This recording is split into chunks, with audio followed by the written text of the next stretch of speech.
बुद्ध धम्म मेळाव्यात आपल्या सर्वांचं हार्दिक स्वागत, मंगलकामना. सार्वजनिक बुद्ध जयंती समारोह समितीतर्फे आयोजित बुद्ध धम्म मेळाव्यात सिडको बुटीबोरी सातगाव परिसरात आपल्या सर्वांचंच मनपूर्वक स्वागत. आय एम बँगलोर इथे तिने प्रवेश मिळवलेला आहे. ही आपल्या समाजासाठी अत्यंत सन्मानाची बाब आहे. सध्या ती बँगलोरलाच इंटर्नशिप करत होती.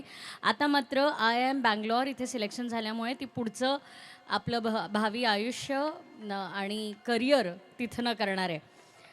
समस्त कार्यक्रमाचे संचालन करण्यासाठी आपण ज्यांना आमंत्रित केलेलं आहे त्यांच्या मी थोडक्यामध्ये परिचय देतो आहे.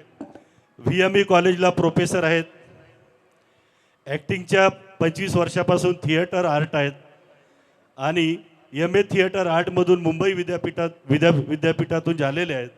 आतापर्यंत 60 प्रयोग केले आहेत त्यांनी. 11वा दादासाहेब फाल्के पुरस्कार त्यांना मिळालेला आहे. त्यांनी मंचावर येऊन सूत्रसंचालन करावं आणि त्यांचं नाव आहे साची विनोद संजय जीवने. बहुजन हिताय बहुजन सुखाय हा वचन सांगणारे, अत्तदीपो भव हा संदेश जगाला देणारे करुणामय तथागत गौतम बुद्धांचा जन्म इसवी सन पूर्व 563 मध्ये लुंबिनी येथील राजा शुद्धोधन व राणी महामाया यांच्या पोटी झाला. गौतम बुद्ध लहानपणापासूनच अत्यंत शांत, करुणामय व विचारशील होते. त्यांनी सत्याचा शोध घेण्यासाठी घर, कुटुंब व वैभव यांचा त्याग केला.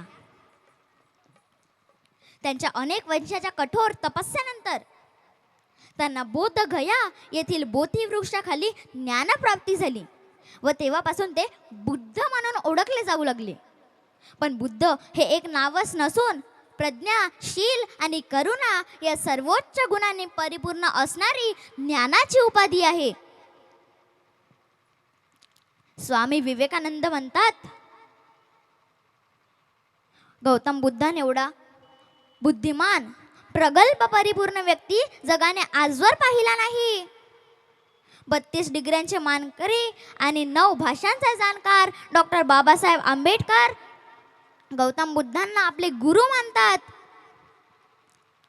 या बुद्ध पौर्णिमेलाच गौतम बुद्धांचा जन्म, गौतम बुद्धांची ज्ञानप्राप्ती आणि त्यांचं महापरिनिर्वाण झालं.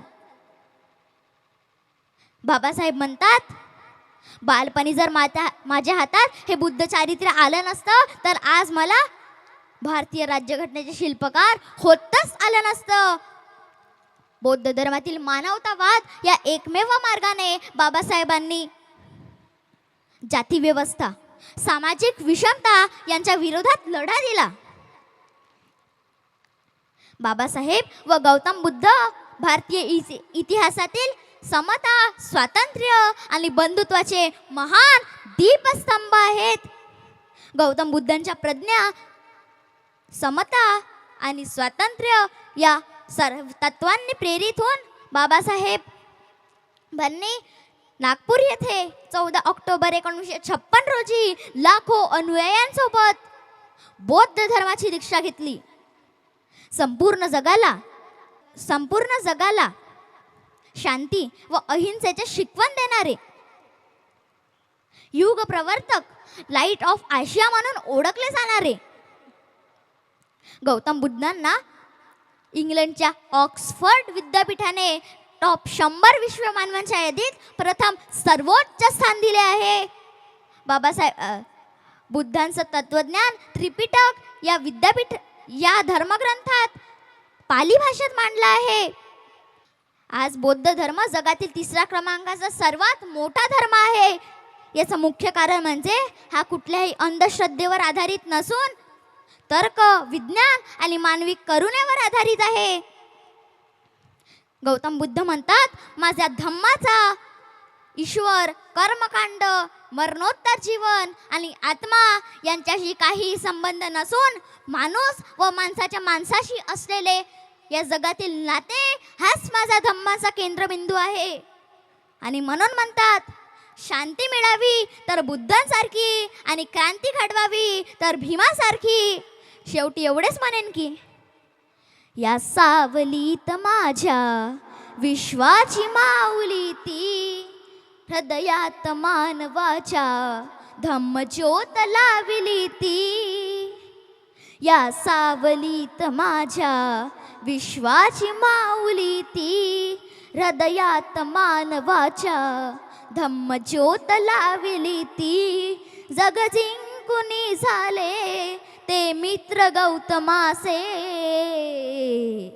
पिंपळाच्या पानावर पाहिले चित्र गौतमाचे. पिंपळाच्या पानावर पाहिले चित्र गौतमाचे. बोधी वृक्षाने कथन केले ते सारित्र्य गौतमाचे. पिंपळाच्या पानावर पाहिले चित्र गौतमाचे. धन्यवाद. अशी लेकरं घडवण्याचा संकल्प जर आपण सगळ्यांनी घराघरातून केला तर मग अशी क्रांतीज्योत पेटते आणि आपल्या समोर ती प्रकट होते आणि इतक्या उत्स्फूर्तपणे ती बोलते. खूप खूप अभिनंदन तुझं संकल्प. तुझ्या आईवडिलांचं खूप खूप अभिनंदन आणि कौतुक. आणि हा धम्मध्वज तुझ्या सन्मानार्थ. पुढच्या कार्यक्रमाकडे वळताना परिसरात उपस्थित समस्त उपासक उपासिकांना मी विनंती करते की आपण त्रिशरण पंचशील ग्रहण करण्यासाठी आपल्याच स्थानावर राहायचे. नमो तस्स भगवतो अरहतो सम्मा संबुद्धस्स. नमो तस्स बुद्धं शरणं गच्छामि, धम्मं शरणं गच्छामि, संघं शरणं गच्छामि, द्वितीयंपि बुद्धं शरणं गच्छामि. शूरामेरय मज्ज पमादटाना वेरमणि सिक्खापदं समादियामि. यस्य मूले निसिन्नव सबारी विजयं अकापतो सब युक्तं सत्ता वन्दे तं बोधिपादकं. इमे ते महाबोधि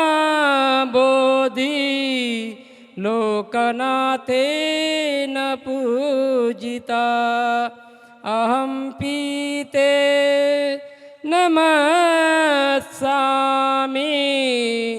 बोधिराजा नमस्तु ते.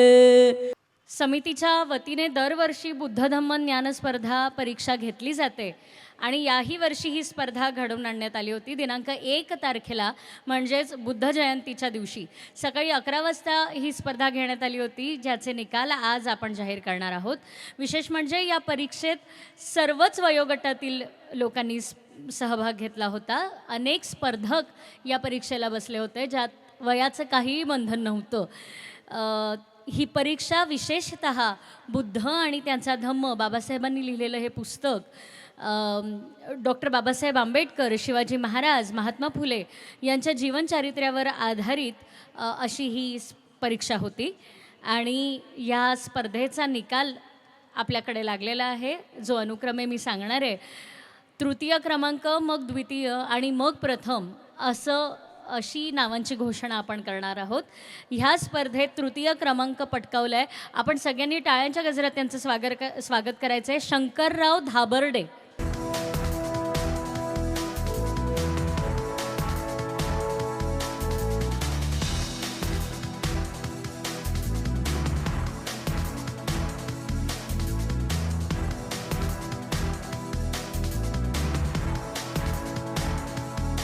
मी विनंती करते की 2 शब्दात जर आपल्याला आमच्याशी काही बोलायचं असेल तर आपलं स्वागत आहे. आदरणीय माननीय भूपेशजी वाघमारे साहेब. महाकारुणिक तथागत भगवान बुद्ध आणि बाबासाहेब आंबेडकर महामानव यांचं मी माझ्या मनात आहे ते, आणि ह्या समाजाकरता मी काय करू शकतो हे भावना माझ्या मनात आहे. आणि हे बुट्टीबुरी जो एरिया आहे माझा 2014 यहाँ पे मेरा काम है और करीबन 200 एकड़ मैंने यहाँ पे लैंड एक्वायर किया है और उस पे काम किया है. तो कुछ जो ज़मीनें हैं जो अपने को अपने समाज के लिए, शिक्षा के लिए और उनकी उन्नति के लिए, अपने लोगों की उन्नति के लिए अगर अपेक्षित है तो मैं बिल्कुल उसके लिए तैयार हूँ. और आप लोगों का धन्यवाद जो मुझे आज आपने इस मंच पर इतना सम्मान दिया. और बुद्धांची हीच शांतीची मशाल, शांतीचा हा दिवा आपला मित्र, आपला बंधू, आपला भाऊ गोविंददादा पोलाड आपल्यामध्ये पेटवायला, चेतवायला येतोय. टाळ्यांच्या गजरात आपण स्वागत करूया आदरणीय गोविंददादा पोलाड यांचं. सुंदर तुमचं हे बुट्टीबोरी शहर आहे. बुट्टीबोरी शहरातले लोकसुद्धा खूप चांगले आहे असं मला आमच्या नागदेवे साहेबांनी सांगितलं. त्याच्या आधी मी माहिती काढली आणि सगळ्यात वैशिष्ट्य बुट्टीबोरी शहराचं हे आहे सर ताई, बुट्टीबोरी शहराचं वैशिष्ट्य असं आहे का या बुट्टीबोरी शहरातले लोक दारू पित नाही. हो, बुट्टीबोरी शहरातले लोक सर दारू पित नाही, हे फार मोठं वैशिष्ट्य आहे. इकडले लोक दारू पित नाही, तंबाखू खात नाही, खर्रा खात नाही. इकडल्या महिला ज्या आहे त्या लाडक्या वहिनी नाही, म्हणजे त्या 1500 रुपयात 1000 रुपयात इथले लोक मतदान विकत नाही, आपल्या पोराईचे भविष्य खराब करत नाही. तुमच्या इकडली गोष्ट नाही, आमची इकडली गोष्ट आहे, कारण माझ्या गाव दूर आहे ना. म्हणून तुमच्या या गावाची सगळ्यात चांगली गोष्ट हे आहे की तुमच्या गावातले लोक चांगले आहे असं मी प्रत्येक गावात म्हणतो. म्हणून जर तुम्हाला जर चांगलं ठरायचं असेल तर माझा कार्यक्रम होईपर्यंत तुम्ही या ठिकाणी बसावं. आणि लहान लहान लेकरं कोणा आणले हात वर करा बरं. दुसऱ्याचे नाही, आपले स्वतःचे. कोणीच नाही आणले, हे बाकीचे कोणाचे मग पार्सल हे मागवले का तुम्ही तिकडून? हात वर करा, हात आहे ना सगळ्याले. कोणा आपले लेकरं कार्यक्रमात आणले, ज्यांनी आणले त्यांच्यासाठी टाळ्या वाजवा एकदा जोरदार. नाही तर छत्रपती शिवाजी महाराज जन्मले पाहिजे, तथागत सिद्धार्थ गौतम बुद्ध जन्मले पाहिजे, पण दुसऱ्याच्या घरात, आपल्या घरात काय लय आपत. आता करू सुरू, तरी काही लोक उभेच आहे. आता जिल्हा परिषदच्या निवडणूक आहे, बहुतेक त्याची इच्छा आहे येणाऱ्या आगामी निवडणुकांमध्ये उभं राहण्याची ते प्रॅक्टिस करत असेल. 3 प्रकारचे लोक सर कार्यक्रमात येत असतात. पहिला वर्ग जो असा आहे ज्याची बायको घरात बेलणं घेऊन कुणकुण करते, तो घरी बसल्यापेक्षा कार्यक्रमाला येते. दुसरा वर्ग असा आहे जो दाठ्यात बसून ऐकते घरात गॅलरीमध्ये. तुमच्या इकडे गॅलरी आहे, मी आता गावखेड्यातलं मॉडेल आहे, आमच्या इकडे दाठ्ठा असते. दुसरा वर्ग असा आहे जो दाठ्यात बसते, गॅलरीत बसते, पटला तर पाहू, नाही तर घुसत घरात चाललं जाऊ. तिसरा जो वर्ग असते सर, तिसरा वर्ग खरंच कार्यक्रमाला आला असते, म्हणजे तो बुट्टीबोरीतला वर्ग. आता खुर्च्या भरणार आहे. आणि आपला इतिहास असा आहे, जवळपास मी 250 कार्यक्रम महाराष्ट्रभरात केले आजपर्यंत. आपला इतिहास आहे सर, आजपर्यंत जेवढ्या खुर्च्या खाली होत्या सगळ्या भरल्या. आता फक्त माया हिशोब गणलो नका देऊ तुम्ही, आहे ना, म्हणजे माया करिअरवर डाग नाही लागला पाहिजे, म्हणून सगळ्या खुर्च्या भरल्या पाहिजे. तिसरा जो वर्ग आहे, तिसरा वर्ग हा तुमच्या बुट्टीबोरीतला वर्ग आहे, जो खरंच या कार्यक्रमाला प्रबोधनाचा आस्वाद घेण्यासाठी आला. म्हणून तुमच्याच नागपूरचे ज्ञानेश वाकुडकर नावाचे कवी आहे, ते फार सुंदर म्हणतात की या दिलदार मैफिलीला माझा सलाम आहे. काय म्हणतात की या दिलदार मैफिलीला माझा सलाम आहे, माझ्यातल्याच मीला माझा सलाम आहे. या दिलदार मैफिलीला माझा सलाम आहे, माझ्यातल्याच मीला माझा सलाम आहे. मी भोगले तसारे ऐटीत राजवाडे, या फुटपात जिंदगीला माझा सलाम आहे. म्हणून तुमच्या बुट्टीबोरीतल्या लोकांना माझा सलाम आहे की जेवढे आले कारण डॉक्टर बाबासाहेब आंबेडकरांनी सांगितलं होतं, भीमा तुझ्या मताचे जर 5 लोक असते, वामनदादा म्हणतात, भीमा तुझ्या मताचे जर 5 लोक असते, तलवारीचे तयाच्या न्यारेचं टोक असते, वाणीत भीम आहे करणीत भीम असता, वर्तन तुझ्या पिलाचे सारेच चोख असते. एवढेच कापी आहे. काही लोकांना खुर्चीचा मोह असते, एका एका खुर्चीवर 5-5 जण एकमेकाच्या अंगावर पडेपर्यंत बसतात. तुमच्या इकडल्या लोकांना खुर्चीचा मोह नाही म्हणून खुर्च्या रिकामे आहे. एकदा जोरदार टाळ्या होऊ द्या. आणि मी येताना काही काही लोकांना मला ओळखलं नाही माझ्या हालतीवरून, आहे ना. आता मी आहे पंढरीचा विठ्ठल सावडा आणि तुमच्या आयोजन समितीचं मला अभिनंदन करायचं आहे. त्यांना माहीत आहे वक्ता हा दिसाले पंढरीचा विठ्ठल आहे, म्हणून त्यांनी तर माझ्या बॅनरमध्ये फोटो सर गोरा करून टाकला स्नॅपचॅटवरून, आणि प्लॅन बी असा ठेवला. तरी लोकांनी समजा ओळखलं नाही तर पूर्ण फोकस पहा पूर्ण फोकस माझ्यावर आहे आज. आणि हे फोकस असे लावले का जेणेकरून मी तुम्हाला दिसलं पाहिजे. माझी आई मला नेहमी म्हणते की तू कुर्ता घालून जात जाय, जेणेकरून लोकांनी तुला ओळखलं पाहिजे, नाही तर लोक लातीनं ढकलतात भाषणाच्या आंधीमध्ये पण एक गोष्ट लक्षात ठेवा की घेता तुम्ही चुकीची माझी मिसाल आहे, घेता तुम्ही चुकीची माझी मिसाल आहे, माणूस बारकामी शायर जहाल आहे. की घेता तुम्ही चुकीची माझी मिसाल आहे, माणूस बारकामी शायर जहाल आहे, दररोज शासनावर लिहिते 1000 शायर, मी एकटाच भिडतो माझी कमाल आहे. म्हणून ही कमाल करायसाठी, ही बुद्धांच्या विचारांची कमाल करायसाठी तुमच्या या बुट्टीपुरी गावामध्ये आलो आहे. आता करू का सुरू, झाले का चार्जिंग? आणि या संपूर्ण भारतीय देशालाच नाही तर संपूर्ण जगाला शांतीचा आणि क्रांतीचा संदेश देणारे तथागत सिद्धार्थ गौतम बुद्ध, ज्यांच्याविषयी राष्ट्रसंत तुकडोजी महाराज म्हणतात, ज्यांच्या नावावर ही तुमची युनिव्हर्सिटी आहे, राष्ट्रसंत तुकडोजी महाराज नागपूर युनिव्हर्सिटी, ज्यांच्याविषयी राष्ट्रसंत तुकडोजी महाराज म्हणतात की हाती न घेता तलवार, काय म्हणतात की हाती न घेता तलवार, बुद्ध राज्य करी जगावर. जेव्हा राष्ट्रसंत तुकडोजी महाराज जपानच्या दौऱ्यावर गेले आणि जपानमध्ये गेल्यानंतर तुकडोजी महाराजांना बुद्धांचा प्रभाव एवढा दिसला की बुद्धांच्या विचारांनी राष्ट्रसंत तुकडोजी महाराज प्रभावित झाले. आणि राष्ट्रसंत तुकडोजी महाराज जेव्हा जपानवरून परत आपल्या भारतीय देशामध्ये आले तर त्यांनी तथागत सिद्धार्थ गौतम बुद्धांची 2500वी जयंती ही आपल्या देशातल्या 1000 गावांमध्ये साजरी केली होती. एकदा जोरदार टाळ्या होऊ द्या. म्हणून राष्ट्रसंत तुकडोजी महाराज म्हणतात की हाती न घेता तलवार, एकाच शब्दात एका वाक्यात व्याख्या सांगितली आहे बुद्धांच्या विचारांची की हाती न घेता तलवार, बुद्ध राज्य करी जगावर, त्याशी कारण एक प्रचार प्रभावशाली, असे तथागत सिद्धार्थ गौतम बुद्ध आणि चक्रवर्ती सम्राट अशोक यांनी, चंद्रगुप्त मौर्य यांनी निर्माण केलेला, म्हणजे वेगवेगळ्या प्रांतातून निर्माण केलेला हा जो देश आहे त्याला दिलं नाव भारत. म्हणजे भाईचाऱ्याने रत झालेला असा तो भारत.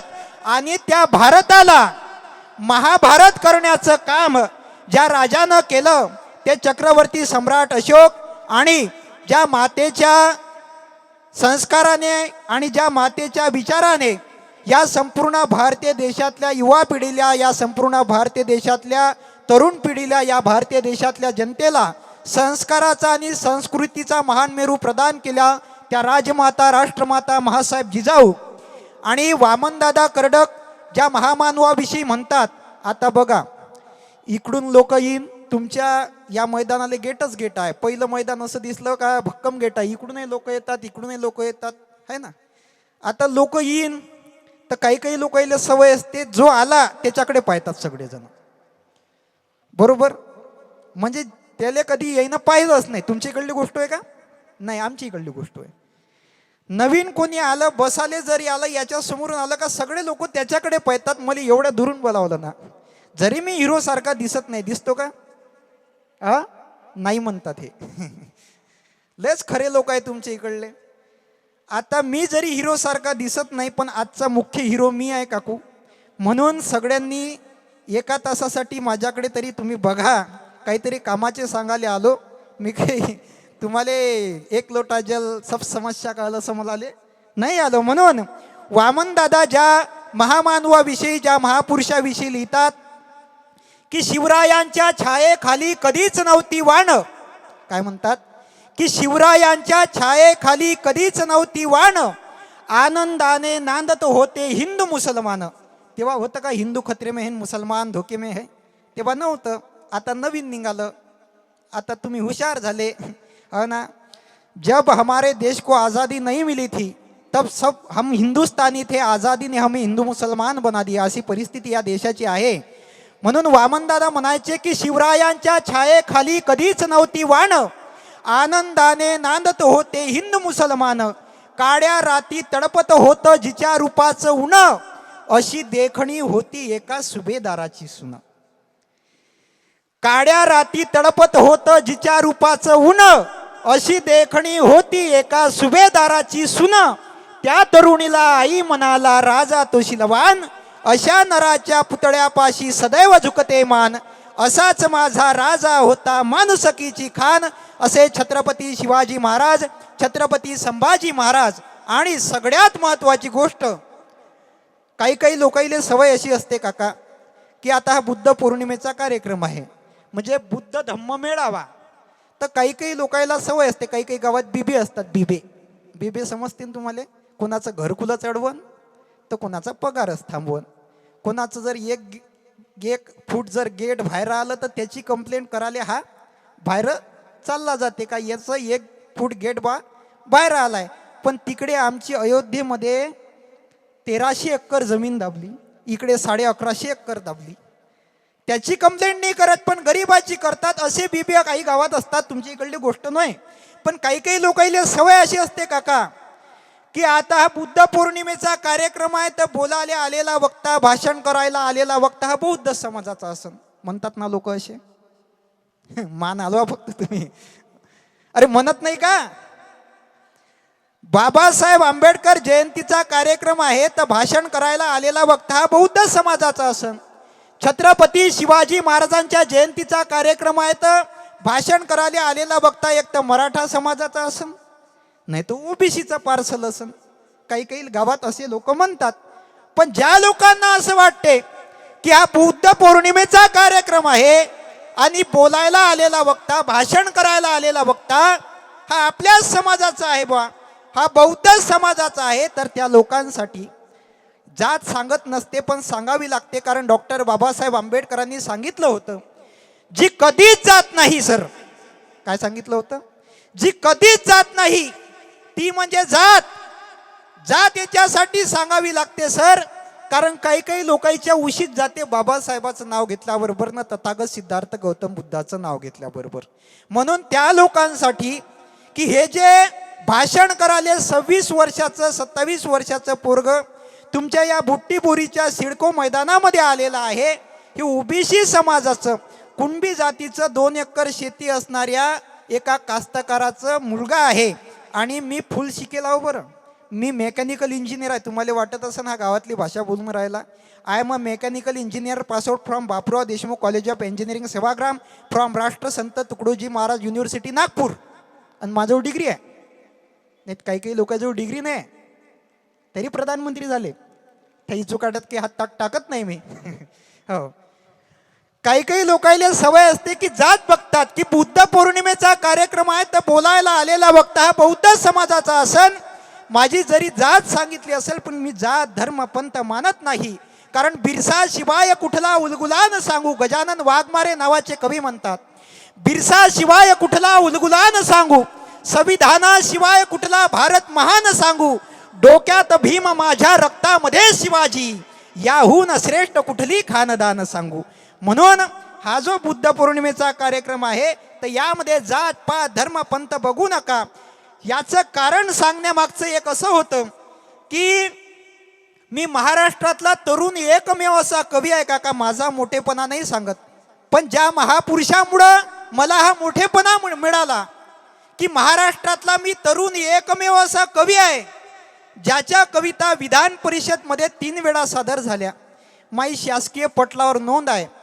ज्या नेत्याला आम्ही लहानपणी टी व्हीत पाहायचो म्हणजे या देशाचे माजी कृषी मंत्री. मी त्याच्या पक्षाचा नाही आहे, मी कोणत्या पार्टीचा नाही आहे, कोणत्या पक्षाचं पार्सल नाही आहे. माई पार्टी एकच आहे, ती आहे कास्तकाराची पार्टी. आणि माया नेता एकच आहे, तो म्हणजे डॉक्टर बाबासाहेब आंबेडकर छत्रपती शिवाजी महाराज. प्रत्येक शोषिताचा आधार भीम आहे, गणतंत्र भारताचा शृंगार भीम आहे. भांडू नका कुणी रे नेतेपणास येथे, साऱ्या गटातटाचा सरदार भीम आहे. म्हणून आपला कोणी नेता नाही, आपला कोणी वाली नाही, आपण चळवळीतल्या कार्यकर्त्याचं पोरगा आहे, शेतकऱ्याचं पोरगा आहे. आज मी तुमच्याकडे भाषण देत आहे, तिकडे माझा बाप शेतीवरती राबतो आहे, लक्षात ठेवा. म्हणून मी महाराष्ट्रातला तरुण एकमेव असा कवी आहे ज्याच्या कविता विधान परिषदमध्ये 3 वेळा सादर झाल्या. मला या विधानसभा निवडणुकीच्या वेळेस, लोकसभा निवडणुकीच्या वेळेस त्या नेत्याचा फोन आला जे महाराष्ट्राचे देशाचे माजी कृषी मंत्री राहिले, या महाराष्ट्राचे 4 वेळाचे मुख्यमंत्री राहिले. त्याचा मला फोन आला की तुम्ही आमच्या आघाडीचा प्रचार करता काय. मी म्हटलं साहेब मी कोणत्या पक्षाचा प्रचारक नाही आहे, मी कोणत्या पक्षाचा प्रचार करत नाही. पण मुंबईच्या 8,000 पोलीस भरतीच्या ज्यांच्या जॉईनिंग रखडल्या होत्या किंवा शेतकऱ्यांच्या आत्महत्या होत्या, अशा सगळ्यांचे प्रश्न मला इथल्या लोकांपर्यंत टेलिव्हिजनच्या माध्यमातून पोहोचवायचे होते. म्हणून मी त्यांची भूमिका मान्य केली आणि त्या ठिकाणी स्टेजवर गेलो. माझे यूट्यूबवरचे सगळे भाषणं चेक करा, एकही भाषणामध्ये मी असं म्हटलं नाही की ह्या उमेदवाराला तुम्ही निवडून द्या म्हणून. हो, त्या नेत्याचा मला फोन आला ज्या नेत्याला आम्ही लहानपणी टी व्हीत पाहायचो काकू. आता तो होता हिवाळ्याचा काळ, मैयाई सोले काढत होती तुरीच्या शेंगाचे, माय बाबा बाजूनं बसले होते. अचानक मैया आईले मी टी व्हीत दिसलो. मैयाई माया बाबाले म्हणते आपलंच होय का म्हणते हे. हा मोठेपणा मला कुणामुळे मिळाला. हा जगण्याचा, बोलण्याचा, वागण्याचा, चालण्याचा, राहण्याचा, सन्मानाचा, मानाचा, अभिमानाचा, स्वाभिमानाचा अधिकार ज्या महापुरुषामुळे मला मिळाला. गुलाब मेश्राम नावाचे कवी म्हणतात की जलाशय पाहिले की मी तडे 14 आठवतो, तड्याला लावलेली तू भीमा अंगार आठवतो, हरवले सर्व शत्रूंना बिना तलवार भाल्याने, चमकत्या लेखनीची ती करारी धार आठवतो, मनूच्या कायद्यालाही जसे तू जाडले होते, विषमता जाडणारा तो तुझा यलगार आठवतो. अरे करतो या प्रश्न आता देतो जवाब आहे, भीमा तुझ्यामुळे हा आला रुबाब आहे, भीमा तुझ्यामुळे हा आला रुबाब आहे, असे विश्वरत्न भारतरत्न डॉक्टर बाबासाहेब आंबेडकर. सावित्रीबाई फुलेंवरचं, सावित्रीबाई क्रांतीज्योती सावित्रीबाई फुले यांच्या जीवनावर आधारित ही नाट्यप्रस्तुती असणार आहे. प्रशिका. ओळखलत मला, मी सावित्री ज्योतिराव फुले, सातारा जिल्ह्यातील खंडाळा तालुक्यातील नाय गावच्या खंडूजी नेवासे पाटलांची मी कन्या. वयाच्या 9व्या वर्षी ज्योतिराव गोविंदराव फुले नावाच्या माणसाशी माझं लग्न झालं. हळूहळू माझ्या लक्षात आलं की ज्याच्याशी माझं लग्न झालंय तो निव्वळ सामान्य माणूस नाही, तर लाखो करोडोंना जगण्याची ऊर्जा देणारा एक क्रांतीसूर्य आहे. 1 जानेवारी, होय, शनिवार दिनांक 1 जानेवारी 1848ला पुण्यातील भिडेवाड्यात सर्व धर्मीय मुलींसाठी पहिली शाळा सुरू करण्यात आली. भारतीय माणसासाठी सुरू केलेली पहिली शाळा होती ती. आणि मी पहिली शिक्षिका आणि मुख्याध्यापिका सुद्धा. शिक्षण हे वाघिणीचे दूध आहे, हे वाघिणीचे दूध मी माझ्या लेकरांना देणार होते. शेळपटासारखं जगलात तर काम तमाम होतं, वाघासारखं जगलात तर नाम होतं. कार्य खडतड होतं, जोखमीचं होतं, पण शिवरायांच्या मावळ प्रांतातील मावळांची आम्ही देखील वंशज होतो. घाबरणं किंवा कच खाणं आमच्या रक्ताला मानवणारं नव्हतं. सनातन्यांची मात्र धर्म बुडाला म्हणून कोलेकुई सुरू होती. सर्वसामान्य माणसाने शिक्षण घेतल्याने कसा काय धर्म बुडतो यांचा इतका तकलादू असू शकतो धर्म? अरे धर्म माणसासाठी असतो की धर्मासाठी माणूस? आमचं जगणं हे तर आमच्या लेकरांच्या उन्नतीसाठी होतं. त्यात झीज होती, हानी होती, अपमान होता, पण उद्याचा सूर्य घडविण्यासाठी आम्हा उभयतांचा संसार होता. आम्ही त्यासाठीच तर बांधलो गेलो होतो. शेठजींनी मला सांगितले की सावित्री, आपल्याला खूप लोकांच्या डोळ्यातील आसू पुसायची आहे, त्यांच्या डोळ्यात स्वप्नाची नवी फुलवाच फुलवायची. त्यांना माणूस म्हणून उभं करण्यासाठी आधी शिक्षण दिलं पाहिजे. त्यांच्या आजवरच्या दयनीय अवस्थेचं, दुःखाचं एकमेव कारण म्हणजे अज्ञान. शिक्षणाने अज्ञान दूर होतं. माणसामध्ये प्रचंड ऊर्जा निर्माण होते. तो विचार करू लागतो. स्वतःला घडविण्यासाठी, स्वतःची प्रगती करण्यासाठी तो सतत धडपडतो. असेच धडपडणारे, घडणारे, घडविणारे आणि सृजनशील माणसं हवी आपल्याला आणि आपल्या देशाला. भारताला गतवैभव प्राप्त करून देण्यासाठी शिक्षणाशिवाय तरुणोपाय नाही सावित्री. आणि सावित्री यासाठीच आपल्याला शिक्षण द्यायचे आहे. उद्याचा सूर्य घडविण्यासाठी आपल्याला कार्य करायचे आहे. देशील मला साथ? मी निव्वळ होकार दिला नाही, तर प्रत्यक्ष सुरुवात केली. एकदा नेहमीप्रमाणे शाळेत शिकवायला जात असताना अचानक एक धटिंगण माझ्या समोर आला. तो मला म्हणाला, ए टावडे, कुठं निघालीस? आमच्या पोरींना शिकवणं बंद कर. अरे तुला तुझी अब्रू प्यारी आहे की शिकवणं?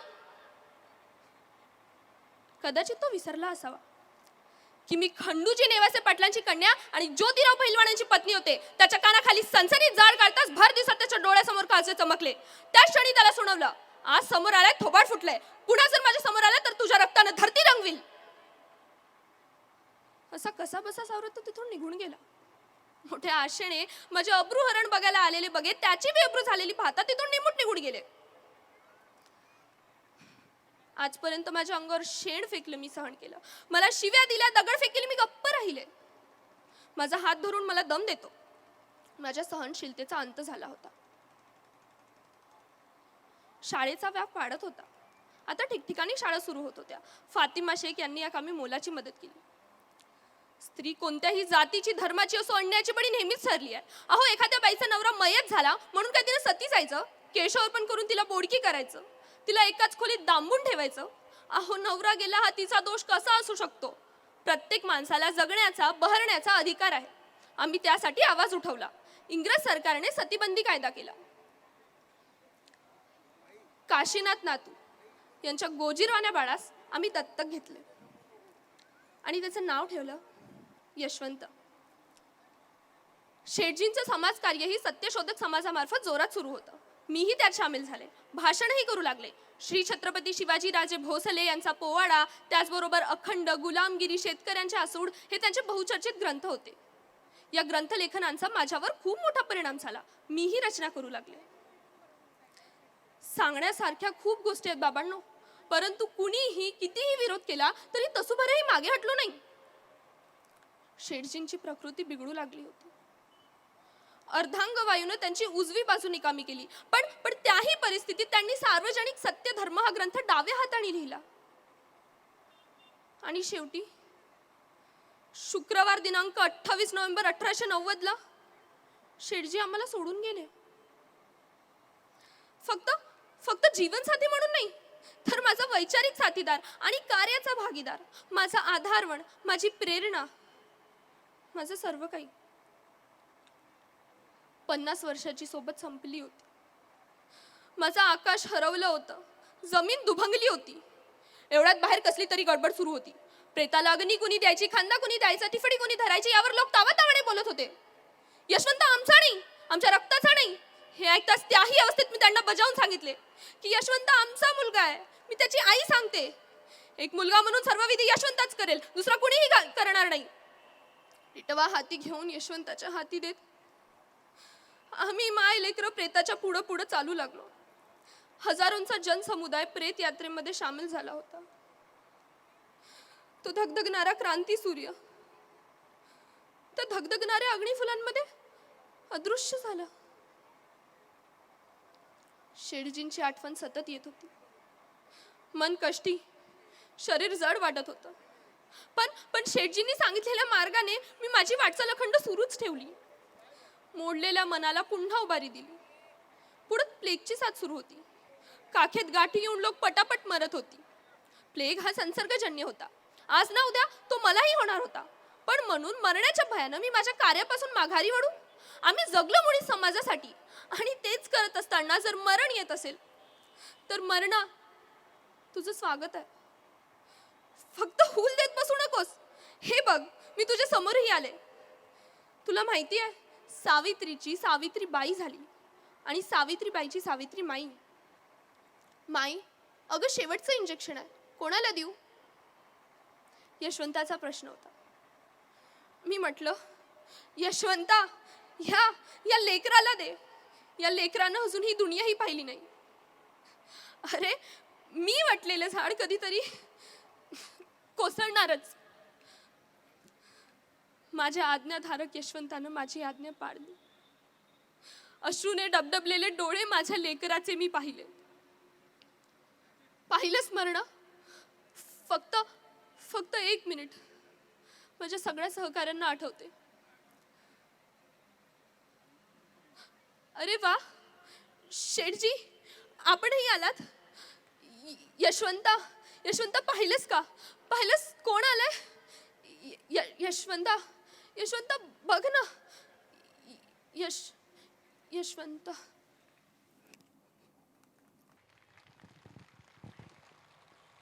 प्रशिका गायकवाड यांचं स्वागत होत आहे गोविंददादा पोलाड यांच्या हस्ते. सर्वांना क्रांतिकारी जय भीम.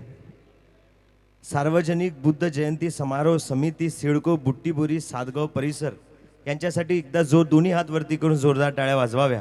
शेवटपर्यंतचे लोक आहेत. मी असं समजतो की असा सामाजिक कार्यक्रम करणं हे 50 लग्न करण्याच्या बरोबरीचं आहे. आणि आयोजन समितीची ही मेहनत आणि ही ताकद प्रत्येक वर्षी दरवर्षी अशीच राहो. मी त्यांना मंगल कामना देतो. तसेच माझी मोठी ताई सांचीताई यांच्यासाठी जोरदार टाळ्या वाजवाव्या. मैं तो कल परफॉर्म करने वाला था, लेकिन कल कोई बहुत बुरा हंसा तो इतनी भयानक बारिश और इतना भयानक तूफान आया और इस वजह से मैं कल आप लोगों तक नहीं पहुंचा. लेकिन अभी आपके सामने जो परफॉर्म करने वाले हैं हमारे बड़े भाई देवानंद दादा जगताप और जो ताई है नालंदा सांगवीकर यांच्यासाठी सुद्धा जोरदार टाळ्या वाजवाव्या. देवानंद दादा का मेरे को फ़ोन आया, गणेश भाई का आया कि भाई आप आइए और मैं आज फ्री था. उसी हवाले से ताई ये 4 लाइन कि दरिया को जोम था कि मैं धारे पे आ गया, लेकिन बचबचाते हुए मैं किनारे पे आ गया. दरिया को जोम था कि मैं धारे पे आ गया, लेकिन बचबचाते हुए मैं किनारे पे आ गया. मुझको बुलाने में लोगों की उम्रें निकल गई, लेकिन मैं तुम्हारे एक इशारे पे आ गया. और आप लोगों ने मुझे शायद मैं बुट्टी बोरी में ये दूसरी तीसरी मर्तबा आ रहा हूँ और परफॉर्म कर रहा हूँ. आपने मेरे गाने सुने होंगे. ये बिरली आनबान शनि, ये तो मेरे भीम का संविधान है, सुबेदारा चिसून और बहुत से गाने, नोटा. और मैं बाबा साहब के मिशन मूवमेंट में 14-15 साल से बचपन से शायरी करते आ रहा हूँ. और उसी हवाले से ये 2-3 कते आप लोगों को जो हुक्म किया है मुझे आयोजन समिति ने, उसी को मद्देनजर रखते हुए 2-3 शेर आपको सुना रहा हूँ जो काफ़ी मशहूर भी हुए कि हमारी कौम भी इसी क्रांति के जिद पर अड़ी है. प्रणय सतलज की बात पत्थर के लकीर से बड़ी है. प्रणय सतलज की बात पत्थर के लकीर से बड़ी है. कल तुमने हमारे बाप को बैलगाड़ी से उतारा था, आज भीमनगर के हर आंगन में एक फॉर्च्यूनर खड़ी है. भीमनगर के हर आंगन में एक फॉर्च्यूनर खड़ी है. लेकिन एक 4 लाइन और सुना रहा हूं कि यह हकीकत है, कोई भी भरम नहीं है. प्रणय के जिंदगानी में कोई भी गम नहीं है. प्रणय के जिंदगानी में कोई भी गम नहीं है. ये सच है कि माँ रमा तेरा दूध नहीं पिया मैंने, लेकिन महाड़ का पानी तेरे दूध से कम नहीं है. महाड़ का पानी तेरे दूध से कम नहीं है. और उसी तरह से मेरे बड़े भाई भी यहाँ शिरकत किए हैं. शुभम अम्मा ने, मनीष भाई, हमारे बड़े भाई मामा, उसी तरह से डीजे वीएनपी वो भी यहाँ पर आए हैं. हमारे बड़े भाई मशहूर और मारूफ फनकार देवानंद दादा वो भी यहाँ पर आए हैं. इनके लिए ज़ोरदार ताली बजाइए. और उनकी नज़रें ये 4 लाइन कर रहा हूँ. मिलने की बड़ी तमन्ना थी, लेकिन ये तमन्ना नहीं थी कि वो जब आएंगे तब मैं माइक पे रहूँगा. ये इस 4 लाइन का मेरे ज़िंदगी से कोई लेन देन नहीं है, लेकिन यशवंत मनोहर सर के मफहूम को मैंने कते की शक्ल में रखने की कोशिश किया हूँ कि अपने दिल में मोहब्बत का गुलाब खिलाने के लिए, प्रणय सतलज से एक मर्तबा हाथ मिलाने के लिए, प्रणय सतलज से एक मर्तबा हाथ मिलाने के लिए जिन लड़कियों को हमारे जात का भी साया ना चलता था, वो लड़कियां तरस रही है आज हमारे होठ से होठ मिलाने के लिए. और ये जो सार्वजनिक बुद्ध जयंती उनके ये प्रोग्राम के लिए मैं 4 लाइन सुना और अपनी जगह लूंगा कि उम्र के हर पड़ाव में बुद्ध देखा है, प्रणय तैरती नाव में बुद्ध देखा है. कि उम्र के हर पड़ाव में बुद्ध देखा है, प्रणय तैरती नाव में बुद्ध देखा है. कल एक बूढ़ा कह रहा था मुझे दीक्षा भूमि पर मैंने बुद्ध तो नहीं मगर भीमराव में बुद्ध देखा है। आप लोग जितनी कम उम्र में मेरे झोली में ये शोहरत और मोहब्बत समाज ने दी है, हमेशा मैं इसका कर्जदार रहूंगा। और ये वादा करता हूँ आप लोगों से कि हर साल परिवर्तनवादी गीत आप लोगों के सामने रखूंगा। और इसी भरोसे के साथ मैं अपनी बात यही खत्म कर रहा हूँ। और आयोजन समिति गणेश भाई और तमाम टीम का मैं फिर से एक मर्तबा शुक्रिया अदा करता हूँ कि उन्होंने मुझे इस काबिल समझा कि मैं इस प्रोग्राम में आके आप सामने पेश हूँ। Thank you so much. जय भीम।